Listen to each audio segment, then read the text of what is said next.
Welcome back, everyone, to CXPA Connections. So glad that you are spending some time to join us today. I'm excited to welcome Alicia Freites, CCXP. Alicia is joining us from Toronto, and she is one of the contributing authors to CXPA's Book of Knowledge First Edition, and specifically the section that is focused on customer insights and understanding. So she's here to talk a little bit more about that. And welcome to CXPA Connections, Alicia. Thank you, Kate, for the opportunity also to talk a little bit more about what the Book of Knowledge and this project that's been awesome. Absolutely. I love all the sections of the book. This one I really love, and there's so much I love about it. I'm excited to dive into some of the specifics of this content. Would love to understand from your perspective the value of this book, the value of this section, and what are some of the ways that CX professionals might use the insights that they find in your section of the book. Well, yes, this section is like the introduction for the book. So, customer understanding and insights, it can be used for having a common language across the organization with key concepts for the programs that are voice of the customer programs. It also can be used to offer valuable insights to the employees because we not only talk about the customer but also the employee voice of the customer voice. So I think is give you that overall understanding of key languages and concepts that it can be used to starting programs for understanding whether the customer or the employees.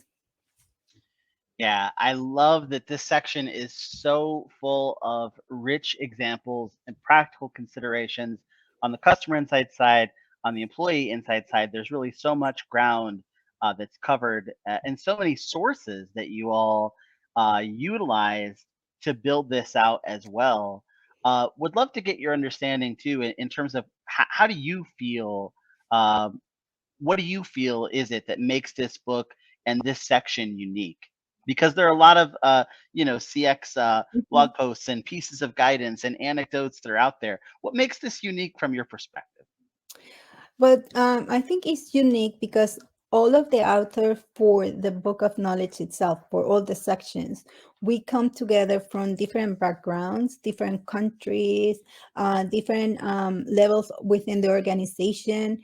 It will be like practitioners and also consultants. So we tried our best to give a very neutral kind of view for the concepts to be more universal, as you call it, so that it could be applied as well, because most of us actually have different levels of understanding of how to implement those programs.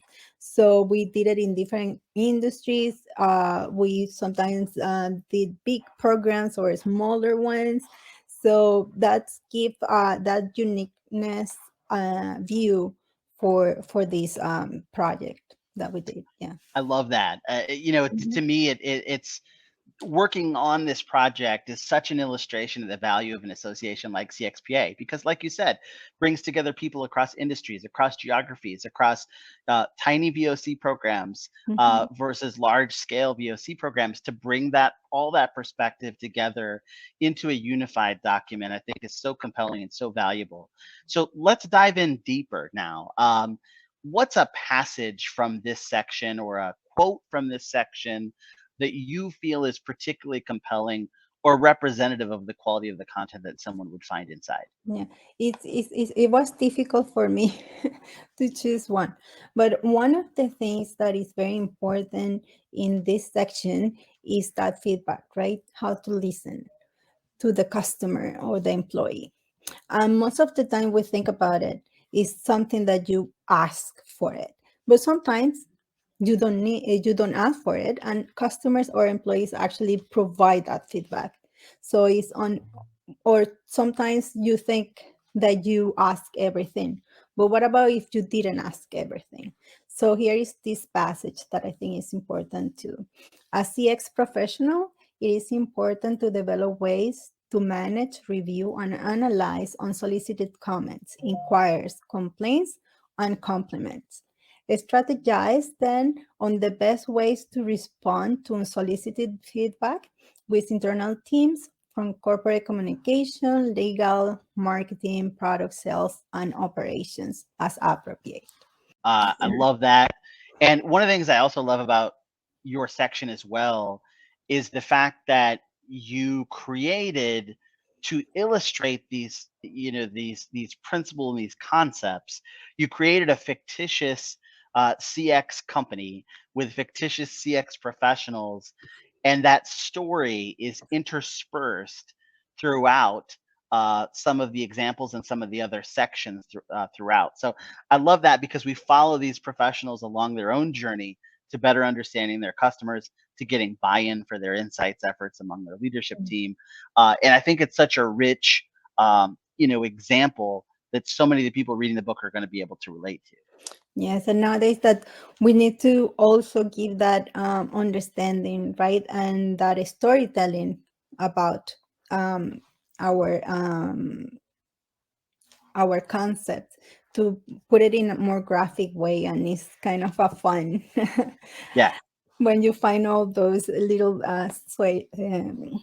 passages about yeah, how they evolve within the different section of the yeah. program.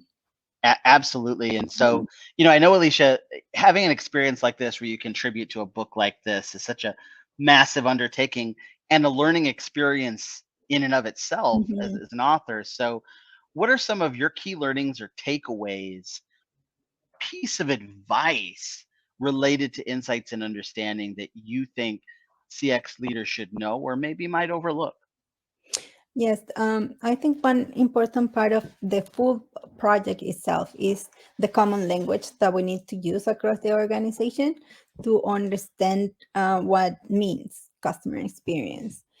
One thing that I sometimes is overlooked is that with that endeavors that we want to do as a digital transformation and incorporating technology, sometimes we see the CX as projects instead of continuous improvement programs.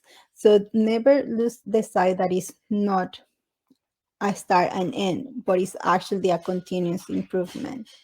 The other part that is associated with this as well is that with all the technology and the data, sometimes we miss that human aspect. So always remember to incorporate that human aspect when you are trying to improve processes or technology within your organizations. Uh, Alicia, I think that's really great insights. And I know that in an effort of this size and scope and writing a section in a publication like the Book of Knowledge, Mhm. there was a lot of collaboration and teamwork that happened. So wanted to give you an opportunity to acknowledge anyone that you'd like to acknowledge from the section author team. Yes. Well, for sure, the leadership team and the peer reviewers like Mike that offer us a lot of insights on how to improve after we put together most of the content. Especially, I like to thank Erna Alfred because she was amazing, giving us keeping us on track and going to the deadlines beyond. And of course all of the authors like Esther, that she's in a totally different, and Rajit, that totally different time zones, and they always we always try to be together and be flexible with that. Jerry, that have an awesome experience as a leader in CX for a long time, and Karen, that she has so much understanding of the market research part of the program, that she put a lot of effort as well. And of course, Eileen, she is so enthusiastic, and she helped us also with the graphics and putting together all the sections for making them that make sense. So yes, all of them, actually. Absolutely. Alicia Freites, CCXP, thank you so much for all that you have done to make this come to life. And as a reminder, the CX Book of Knowledge and all of our publications are available for free online reading to CXPA members at cxbookstore.com. So hope you'll check that out. And Alicia, thanks again for joining us today for Well, CXPA thank Connection. you. Thank you. Bye.